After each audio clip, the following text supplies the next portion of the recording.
Yo, it's your boy Beast on the final week of phase 2.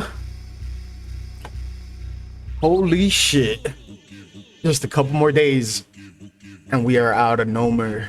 Well, we'll still be spamming it because this show will still give you XP, but in today's video I'm gonna go over what I've been putting up together, what I'm gonna be using for next phase, PvP wise. For us PvPers, I think the next phase is gonna be the best one so far. To start, there's gonna be like a nightmare incursion PvE shit. You enter portals and you start doing shit to get rep, and they have a starter set.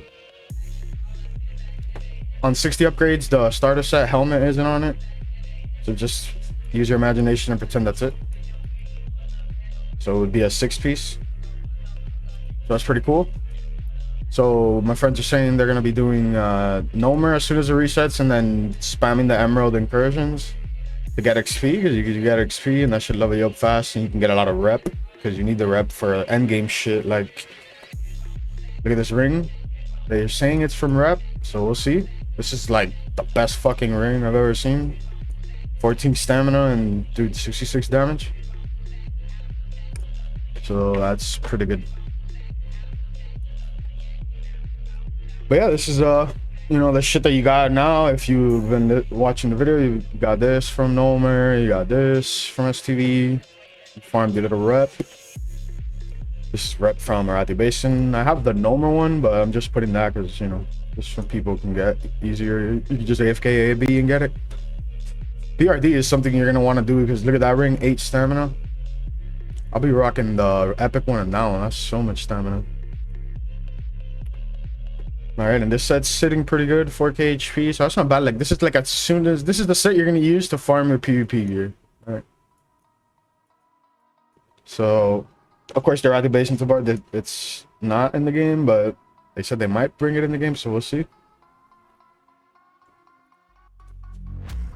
And this is the final set, the raid boss. And this is like with the best everything you can get. That's from the ST, that's from the Highlands quest, the Hinterlands quest. These new epic bracers that make you immune to fear for 15 seconds. So now we got maybe beat priests, we'll see. The new badass shield. The new boots that give you 15% to ghost with. So remember that, because later I'm gonna show you something. Oh, that new Zandalar hero charmed. So between the new epic ring and that, it's crazy if you get all those procs. You pop that, you're at 300 spell damage. That's a good amount. The yeah, these are the buffs I always walk around with. Extra 4 black label and food buff. You know, that's not that expensive, and why not? You know, you can walk around. If rogues like likes their little ship, the Swift Tistle T, whatever the fuck, that's my shit. But so the spec that I'm gonna be rocking is gonna be this one. This is gonna be the main spec for, I feel like, just pumping and doing insane damage. This complements Rolling Thunder really well, so get ready for those big Earthshock crits. And it's kind of good because Earthshock's not on the, you know, not on the same cooldown as the other shocks. So you can do some instant fucking damage really fast. Just walking up to somebody and just 9 stack.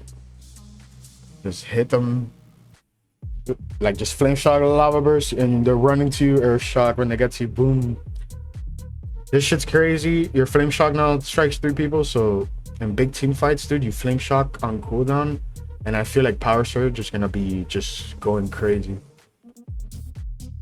There's another spec that I was working with.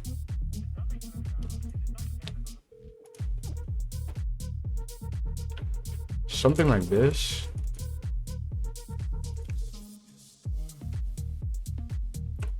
This feels like a overpowered dual spec. I would see something like this because you're spamming Riptide on cooldown, and then imagine Riptide, lesser healing, boom, and you automatic crit, so you know you're gonna be healing for a lot. They're saying Rock Biter might get nerfed, so I had a crazy ass build where I put this on, and I had 700 spell damage, but the Discord, Shaman Discord, saying the Rock Biter's gonna get nerfed, so definitely that didn't even make it.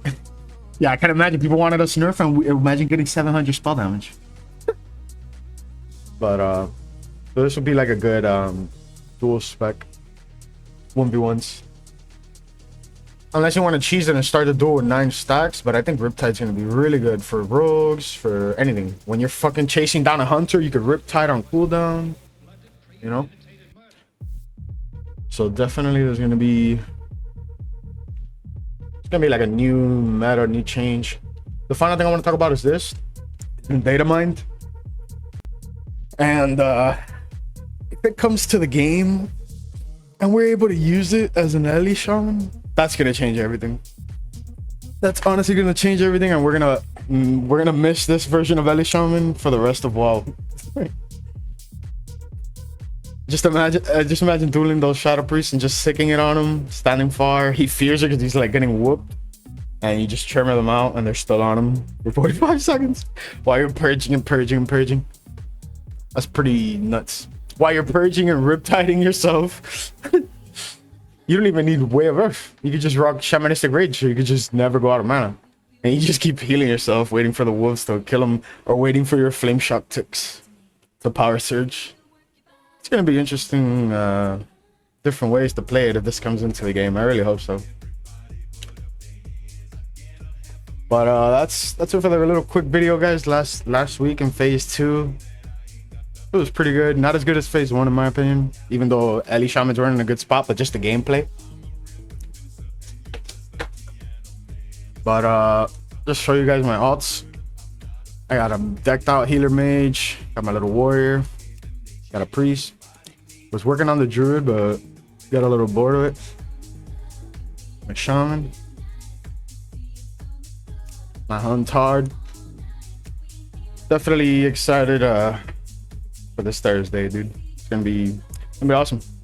A lot of PvP and Gadgetson too. I can see it, but Gadgetson and Blackrock Mountain, I'm gonna be camped up. I'm gonna stay out there and own all these people. These paladins are gonna have a rougher time. The next time, boys.